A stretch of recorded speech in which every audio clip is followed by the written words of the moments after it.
बिस्मिल्लाहि वस्सलातु वस्सलामु अला रसूलिल्लाहि सल्लल्लाहु अलैहि वसल्लम। अस्सलाम वालेकुम। लाहौरी रियल एस्टेट के यूट्यूब चैनल से चौधरी जमशेद रफ़ीक +9232224062।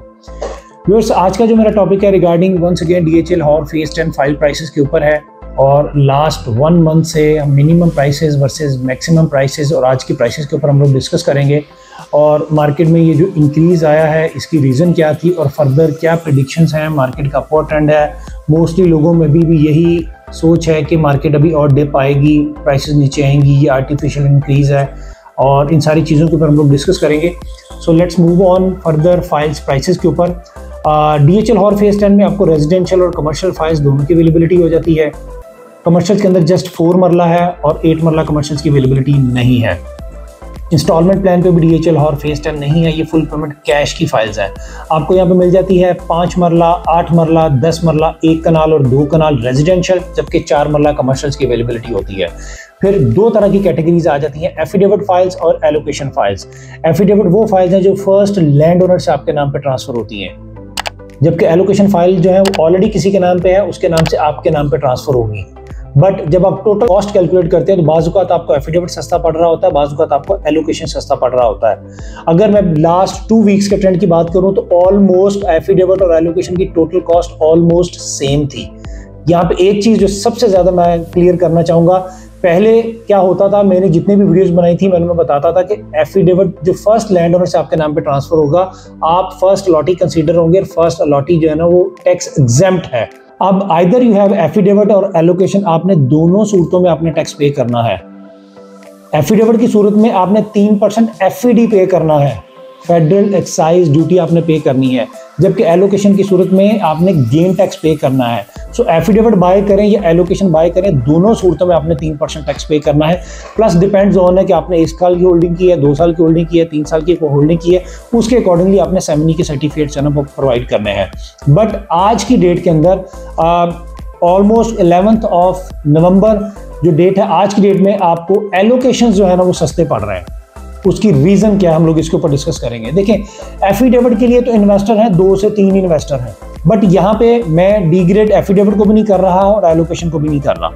जो मार्केट का जो ट्रेंड जो चल रहा है ना, मैं उसके ऊपर बात कर रहा हूँ।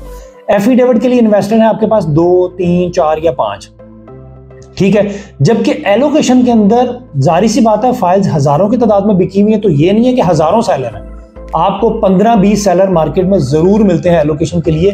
तो ये डिमांड एंड सप्लाई का फैक्टर आता है। अगर 2 हफ्ते पहले देखा जाए तो उस टाइम पे एफिडेविट का भी मार्केट में रियल अवेलेबिलिटी थी और एलोकेशन की भी रियल अवेलेबिलिटी थी। अब एफिडेविट की तो अवेलेबिलिटी है, बट एलोकेशन का सेलर मार्केट में ज्यादा है। तो वो जारी सी बात है कि जिन लोगों की प्राइस लोअर प्राइस थी, या कह सकते हैं कि जिन लोगों ने 70 लाख रुपए में बाय किया था, 75 लाख रुपए में बाय किया था, वो उस टाइम पे एग्जिट ले रहे हैं, या जिन लोगों ने 40 लाख रुपए पे 50 लाख रुपए पे बाय किया था वो लोग एग्जिट ले रहे हैं, या जिन लोगों को बहुत ज्यादा पैसों की जरूरत है वो लोग एग्जिट ले रहे हैं।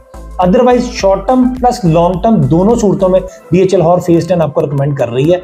बट एलोकेशन की प्राइसेस के ऊपर देखा जाए, 5 मरला एलोकेशन, 8 मरला एलोकेशन, 10 मरला एलोकेशन, 1 कनाल एलोकेशन, चारों साइजेस के अंदर प्राइसेस काफी लो है एज कंपेयर टू एफिडेविट्स के ऊपर। बट कुछ लोगों की जो सेटिस्फेक्शन होती है वो आज भी एफिडेविट के ऊपर होती है, वो कहते हैं जी हमने एफिडेविट ही बाय करना है। कुछ लोगों की सेटिस्फेक्शन एलोकेशन के ऊपर होती है कि जी हमने एलोकेशन ही बाय करना है। वो depends on both are safe and secure, दोनों की ट्रांसफर्स DHL ने देनी है। अगर आप एफिडेविट भी बाय करते हैं तो एट द एंड वो आपका ट्रेड एलोकेशन ही होना है। ये चीज अपनी जरूर क्लियर कर लें कि अगर आप एफिडेविट बाय करते हैं तो एट द एंड एफिडेविट से इंटीमेशन से एलोकेशन, सेलिंग के टाइम पे आप एलोकेशन ही सेल करेंगे। लेट सपोज अगर 5 मरला एफिडेविट आज की डेट में बाय कर रहे हैं 34,50,000 में, बट कि जबकि एलोकेशन की प्राइस 31,25,000 है, तो आपका सेल एलोकेशन ही होगा। अब अगर आप एलोकेशन बाय करते हैं 31,25,000 में, तो उसके ऊपर ट्रांसफर एक्सपेंस आपके तकरीबन को 2,20,000 रुपए के करीब है, तो it will cost you around 33 lakh. तो तकरीबन को 1,00,000-1,25,000 रुपए का डिफरेंस आ जाता है, 1.5 लाख रुपए का डिफरेंस आ जाता है एफिडेविट वर्सेस एलोकेशन में। तो लाहौर रियल एस्टेट के प्लेटफॉर्म से आज भी DHL लाहौर फेज 10 में बाइंग बनती है।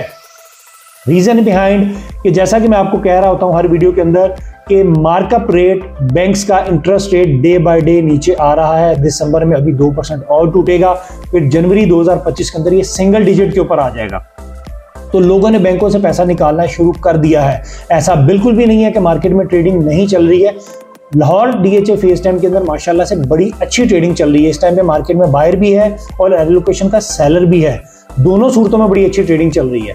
फाइल्स प्राइसेस के ऊपर मैं बात करूं, मैं अभी आपको आज की प्राइसेस बताऊंगा।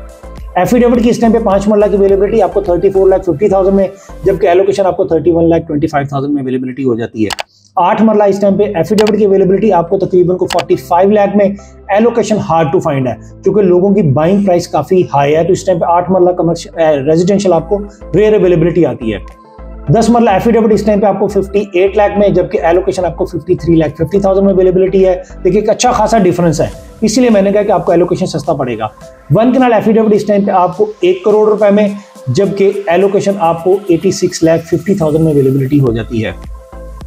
4 मरला commercial faced and affidavit 1 crore 55 lakh रुपए में, एलोकेशन इस टाइम पर रेयर अवेलेबिलिटी। उसकी रीजन ये है कि लोगों की बाइंग प्राइस काफी हाई थी, मोस्टली लोगों की बाइंग प्राइस 2 करोड़ रुपए प्लस की थी, तो इस वजह से 4 मरला कमर्शियल एलोकेशन अवेलेबिलिटी नहीं है। 2 कनाल रेजिडेंशियल की बात करूं तो 2 करोड़ 15 लाख रुपए में अवेलेबिलिटी है। 2 कनाल का भी एलोकेशन मार्केट में अवेलेबिलिटी नहीं है क्योंकि मैक्सिमम लोगों की जो प्राइस है ना 3.25 करोड़ रुपए से 3.5 करोड़ रुपए के इन बिटवीन है, तो इस वजह से एलोकेशन 2 कनाल भी अवेलेबल नहीं है। अब मैं आपको बताऊंगा मिनिमम प्राइसेस यानी लोअर एंड मैक्सिमम प्राइसेस और आज की प्राइसेस। मैं जस्ट एफिडेविट की प्राइसेस बताऊंगा ताकि आपको आइडिया हो जाए कि ये इन्वेस्टमेंट शॉर्ट टर्म है, लॉन्ग टर्म है, आपने किस प्राइस के ऊपर टारगेट सेट करके आपने यहां से एग्जिट लेना है। 5 मरला की मैं बात करूं तो मैक्सिमम 55 लाख रुपए पे गई थी, लोअर एंड इसका 24 लाख रुपए था, आज 34.5 लाख रुपए पे है। 8 मरला मैक्सिमम 55 लाख रुपए पे थी, लोअर एंड पे तकरीबन को 32-33 लाख रुपए पे, और आज आपको तकरीबन को 45 लाख में। 10 मरला affidavit DHA Lahore faced and maximum 90 lakh रुपए पे, लोअर 48 लाख पे, और आज आपको 58 लाख में अवेलेबिलिटी हो जाती है।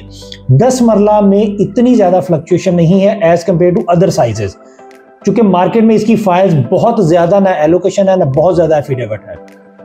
1 कनाल की मैं बात करूं एफिडेविट की तो मैक्सिमम 1 करोड़ 45 लाख रुपए पे, लोअर एंड तकरीबन को 78 लाख पे, और आज आपको 1 करोड़ रुपए में अवेलेबिलिटी हो जाती है। 4 मरला कमर्शियल मैक्सिमम 2 करोड़ 50 से 55 लाख रुपए पे, लोअर 1 करोड़ 16 लाख रुपए पे, और आज की रेट में 1 करोड़ 55 लाख रुपए में अवेलेबिलिटी हो जाती है। 2 कनाल की बात करूं तो ये मैक्सिमम तकरीबन कोई 3.5 करोड़ रुपए से लेकर 3 करोड़ 75 लाख रुपए पे थी, लोअर एंड पे तकरीबन कोई 1 करोड़ 75 लाख रुपए से 80 लाख रुपए पे, और आज आपको 2 करोड़ 15 लाख रुपए में अवेलेबिलिटी हो जाती है। देखें अब डिपेंड्स ऑन यू है कि अब आपने अपना टारगेट सेट करना है। Markup rate day by day down आ रहा है, मार्केट में अच्छी खासी ट्रेडिंग हो रही है, मार्केट अपवर्ड ट्रेंड में है, डाउनवर्ड ट्रेंड में नहीं है, ना होगी। सेकंड रीजन कि गोल्ड की प्राइसेस जिस पीक पे चली गई हुई थी वो भी अब डे बाय डे उनको भी रिवर्स लग गया है।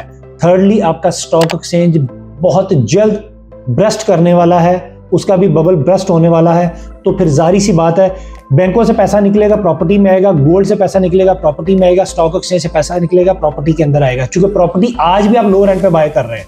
आप अपना टारगेट सेट करें कि यार 1 करोड़ रुपए पे गई थी, आज मैं 60 लाख रुपए पे बाय कर रहा हूं, मैं 90 लाख रुपए पे एग्जिट ले लूंगा। Short term plus long term दोनों सूरतों में DHA Lahore faced and Lahore real estate के प्लेटफॉर्म से आपको स्ट्रांगली रिकमेंडेड है। लाहौर रियल एस्टेट के प्लेटफॉर्म से फाइल से रिलेटेड कोई भी इंफॉर्मेशन चाहिए हो एनी टाइम आप मुझे कॉल कर सकते हैं। मैं अपना नंबर रिपीट कर देता हूँ, +92 322 422 062। अपना बहुत बहुत ख्याल रखिएगा। Thank you so much. अल्लाह हाफिज़, फी मान अल्लाह। But do like and subscribe Lahore real estate.